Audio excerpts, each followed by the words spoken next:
అమ్మమ్మ కథల బండి.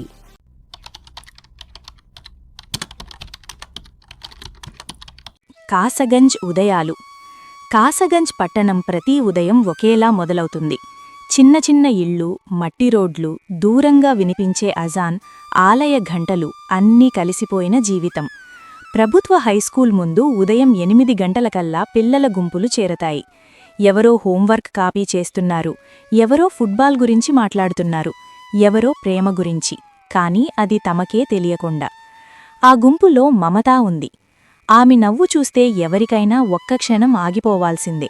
15 ఏళ్ల వయసులోనే కళ్లలో ప్రశ్నలు, మాటల్లో ధైర్యం, మనసులో కలలు.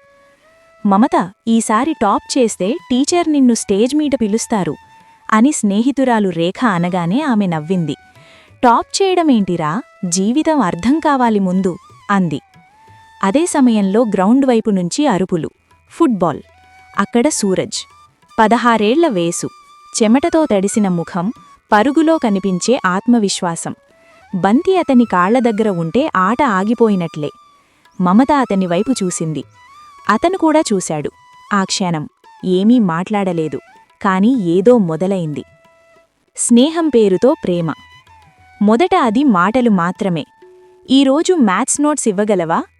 నువ్వు ఫుట్బాల్ మ్యాచ్కు ఎందుకు రాలేదు? చిన్న చిన్న ప్రశ్నలు పెద్దగా మారుతున్న నిశ్శబ్దాలు. ఒకరోజు చెట్టు కింద కూర్చొని సూరజ్ అడిగాడు, మమత, నువ్వు ఎప్పుడైనా భయపడతావా? ఆమె ఆశ్చర్యపోయింది. ఏమిటి? మన భవిష్యత్తు గురించి. మమత కాస్త ఆలోచించి అంది, భయం ఉంటుంది, కాని భయంతోనే ఆగిపోవద్దు. ఆ మాట అతని మనసులో నిలిచిపోయింది. ఆ రోజునుంచి ఇద్దరూ విడిపోలేని స్నేహితులయ్యారు. స్కూల్లో, రోడ్డుపై, కలల్లో. కాని ప్రేమ వచ్చిందని ఇద్దరికీ అర్థమయ్యేలోపే అది చాలా లోతుకు వెళ్ళిపోయింది. ఒక సాయంత్రం, సూర్యాస్తమయం, చెట్టు నీడ.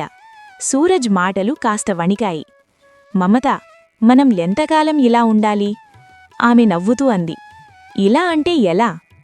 ఇలా, పేరులేని బంధం. మమత ముఖం మారింది. సూరజ్, నువ్వు ఏం చెబుతున్నావు? అతను లోతుగా శ్వాస తీసుకుని అన్నాడు, నాకు నీతో జీవితాంతం ఉండాలని ఉంది. నిశ్శబ్దం. ఆ నిశ్శబ్దంలోనే మమత అంది, ప్రేమ తప్పు కాదు, కాని తొందర తప్పు. మనకింకా వయసు లేదు, మనం పిల్లలమే. ఆ మాటలు అతని మనసును గాయపరిచాయి. కాని ఆమె చెప్పింది నిజం. ఆ రోజు ఇద్దరూ విడిపోయారు, కాని ఆ విడిపోవడమే తరువాతి విపత్తుకు బీజం వేసింది. ఇంటి గోడల మధ్య ఊపిరి. సూరజ్కు ఆ రాత్రి నిద్ర రాలేదు. తండ్రి గట్టిగానూ మౌనంగానూ ఉండే మనిషి. మగవాడు అంటే బాధ్యత అన్న మాట తప్ప ఇంకేమీ చెప్పడు. అమ్మ మాత్రం ప్రేమగా చూసినా భయం ఆమె కళ్లలో ఎప్పుడూ ఉండేది. సూరజ్ పైకప్పు వైపు చూస్తూ ఆలోచించాడు. నేను నిజంగా తప్పుగా ఆలోచిస్తున్నానా? మమతా మాటలు నిజమేనా? కాని ఆలోచనల్ని మించి అతని మనసులో ఒకే మాట గుండెల్లో కొట్టుకుంది, ఇక్కడ ఉండలేను. మరుసటి రోజు స్కూల్లో మమతా అతని ముఖం చూసి అర్థం చేసుకుంది, ఏదో తేడా ఉందని. సూరజ్, ఏమైంది అని అడిగింది.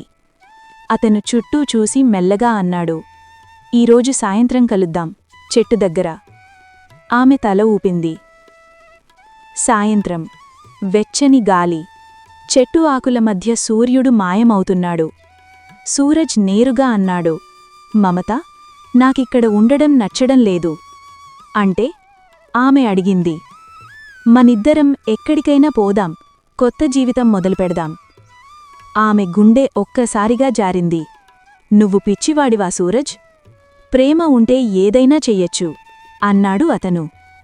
మమత కొద్దిసేపు మౌనంగా ఉంది. ఆమెకు భయం వేసింది, కాని ప్రేమ కూడా ఉంది. మన వయసు తెలుసా నీకు అని అడిగింది. తెలుసు, కాని ప్రేమకు వయసుండదుగా. ఆ మాటే ఆమెను ఓడించింది. ఆ రాత్రి ఇద్దరూ ఒక నిర్ణయానికి వచ్చారు, పారిపోవాలి. అర్ధరాత్రి ప్రయాణం. రాత్రి 11 గంటలు.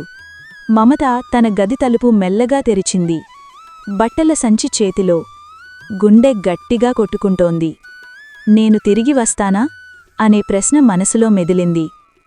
పోస్టాఫీస్ దగ్గర సూరజ్ ఎదురుచూస్తున్నాడు. అన్నీ తీసుకొచ్చావా అన్నాడు అతను.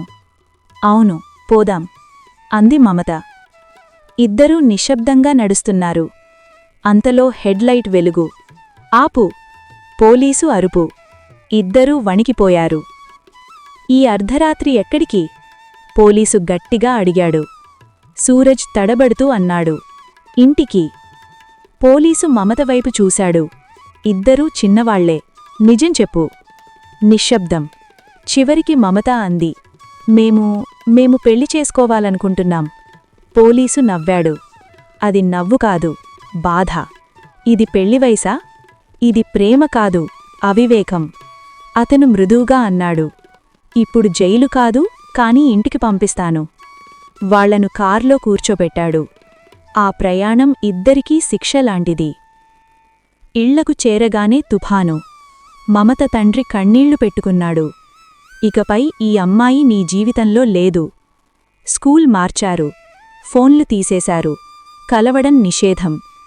కాలం నెమ్మదిగా గడిచింది. 5 సంవత్సరాల విరహం. 5 సంవత్సరాలు. సూరజ్ కష్టపడ్డాడు. మర్చెంట్ నేవీలో చేరాడు. సముద్రం మధ్యలో నిలబడి ఆకాశాన్ని చూసేవాడు. మమత, నువ్వు ఎక్కడున్నావో? మమత కూడా ఎదులుచూసింది. కాలం వాళ్లను వేరుచేసింది. కాని విధి మళ్లీ కలిపేలా సిద్ధమవుతోంది. మీరు ఈ వీడియోకి 100 లైక్లు పూర్తి చేస్తే పార్ట్ 2 వీడియో త్వరలో వస్తుంది.